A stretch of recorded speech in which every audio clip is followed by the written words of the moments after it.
I think that the best way to learn things is to make mistakes. And this video is going to be a mistake from which I will learn things. I've read, oh golly gee, at least 4 different versions of the Tractatus. First was in Major Works by Harper. The next was Penguin's translation. Then there was in a textbook, and I believe I actually have 2 different textbooks where it appears. I'm sure if I scoured behind me I could find, it's going to pop up in a few different places. The focus of this video, however, is from Norton. We have a new translation by Damion Searles. And the inspiration for this video, I would not have done a Tractatus video if it were not for this translation, because this is, in my opinion, the last one you will need. Effectively, the crux of this video is to recommend Searles' translation, but also get you ready, if it is something that you're interested in reading, to dive right in.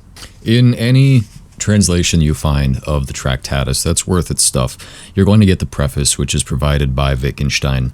And I think that if you skip over this part, you're going to miss a lot of important details. It's not going to arm you for the journey ahead. Wittgenstein himself lays it out rather succinctly.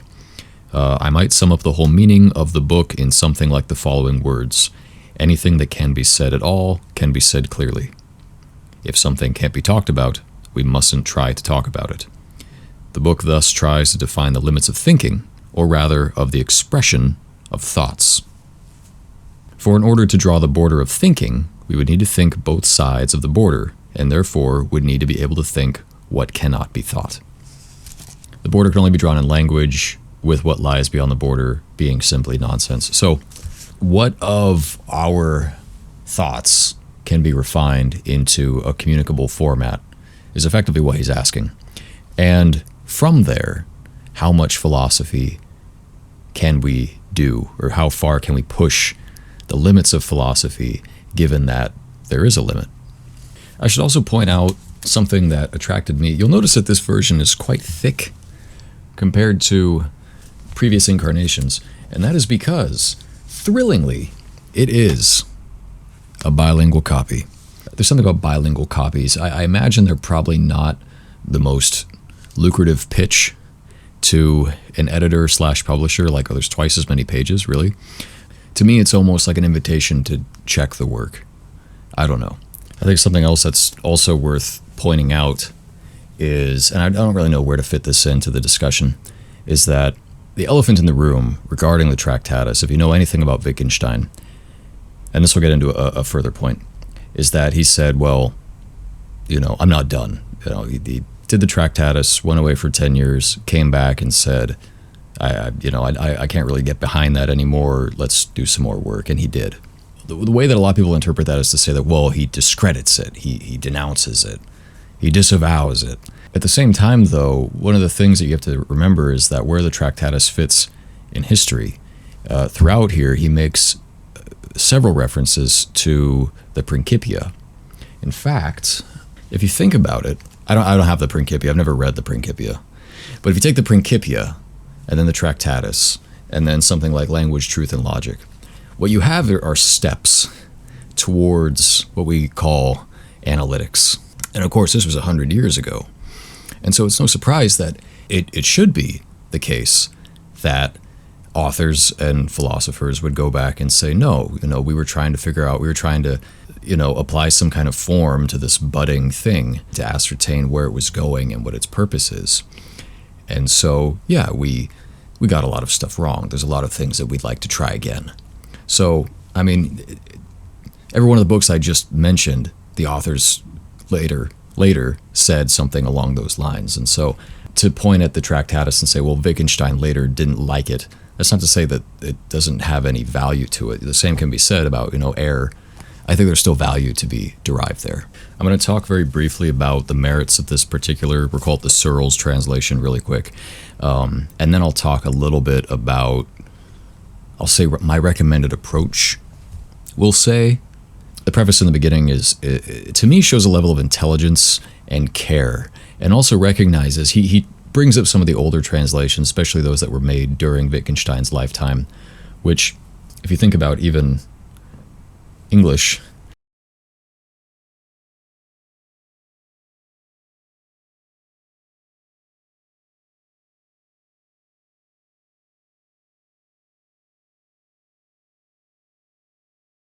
I would also say that between this translation and the Penguin translation, I think that greater emphasis was placed on clarity.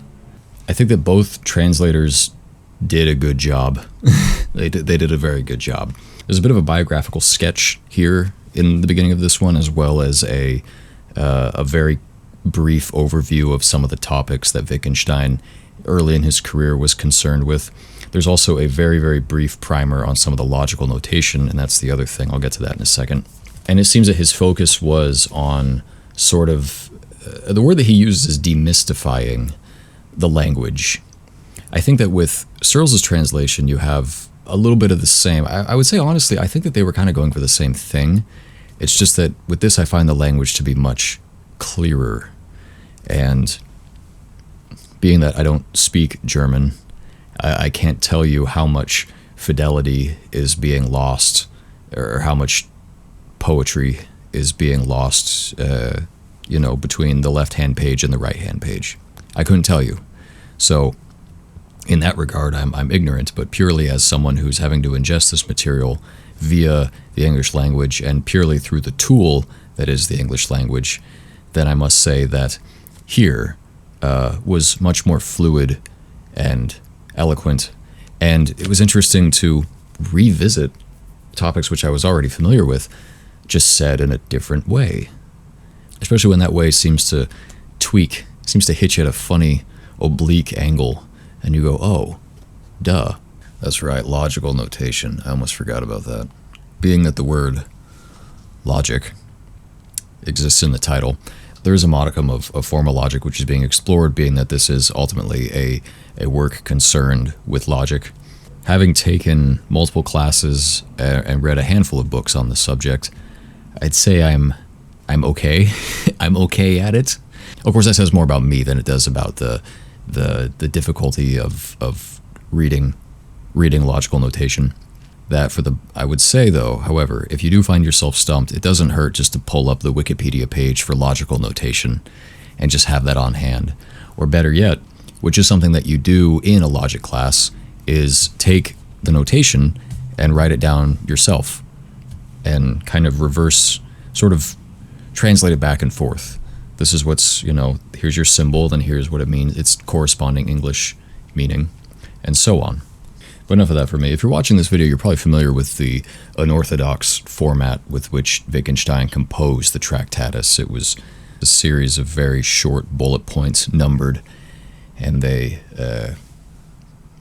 I don't know what the word for this is, but they're numbered in such a way that as the number becomes more atomic, you're basically assigning a new layer of explanation onto a previous point, if that makes sense. For example, if I'm on point 3, which is a logical picture of facts as a thought, before I get to 3.01, I have to read 3.001. A state of affairs is thinkable means we can picture it to ourselves, make an image of it for ourselves. Thus, the sum total of all true thoughts is a picture of the world. Does that make sense? I saw someone do this somewhere. I forget where this was.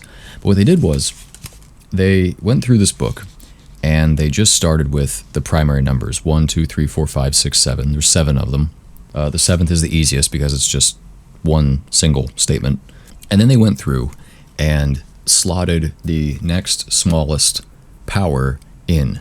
So for 1, 2, 3, 4, 5, 6, 7, and then between 1 and 2, you have 1.1, 1.2. Let me make sure that I'm right about that. This makes it a bit more digestible than if you were to just read straight, which was something that I've done on every other read-through of the Tractatus. What I did with this was I read it through straight first once, and then I went back and read it with that sort of framework in mind. And so you kind of build, here's your point, then your larger points, then your primary point, and then you can go back and you can get atomically smaller because there are regions of the book where it gets very, very small. Something else which I think is worth pointing out is that between 1 and 7, there is a logical flow. You start at 1 and you arrive at 7. So 1, 2, 3, 4, 5, 6, they can't exist in absentia, which is why I'm a little like, whenever I see explanations of it where they initially just bring out the top 7 points and they almost act like it's like chapter headings or something like that. I don't really think that when you look at it that way, I think it's an easy way to confuse yourself is what I'm trying to say. Is to imagine that there's some sort of great distance between the end of 6, the beginning of 7. There isn't. Camera died and I completely lost my train of thought. It's a good translation. I recommend it. My only issue is in the translator's introduction, the very first paragraph. Quote, Ludwig Wittgenstein's Tractatus Logico-Philosophicus is a book with an aura. His name, let's admit it, is already a vibe. The title sets an extremely highbrow tone. The paragraphs are all numbered, promising a very impressive logical rigor, even if questions linger. And then the text itself is a kind of cryptic grandeur, awe-inspiring opacity, Olympian disregard for... What? Well, anyway, this was fun to do. A little nerve-wracking. I'm not the biggest glutton for punishment. I really am not. And I feel like talking about philosophy on the internet is the quickest way to get doxed. I don't know why. I just feel that way. I will say, though, that I think that all throughout Wittgenstein's work, you find some very beautiful pieces of philosophical thought. You find some very beautiful aphorisms. And I know I'm not using aphorism in the German sense of the term. I'm going to use it in the English sense. I'm going to dare the English usage of the word aphorism. That's what a lot of these yellow bits are, is areas where I just thought, wow, that's cool. I like that. That's interesting. And I think that if you work through the Tractatus and you take it slow, you're going to come away with a lot of interesting postulates of your own. Ultimately, and what I think that the positivists got wrong, and I think what I would have got wrong if I had read this earlier in life, is that Wittgenstein is not throwing away those aspects of existence and of thought and of the soul which elude these things, elude philosophy and elude language for a reason. That is because they're not to be captured. They're not to be put in a box. They're not something that can be confined to just words. And I think that what a room full of philosophers, for all their work and for all their intelligence, have absolutely nothing to do with the small conclusions that one arrives at via silent contemplation. Questions of metaphysics, I think, are a personal matter. We can't assess them with the same thing, the same way that we may assess questions of gravity. The fact that you can't answer the question of, does God exist, the same way you answer, what's 2 plus 2? That bothers a lot of people. I think that ultimately my takeaway from Wittgenstein is that you shouldn't treat the first question the way that you treat the second question, because they're definitely not the same. Tractatus Logico-Philosophicus. New translation by Damion Searles. Check it out.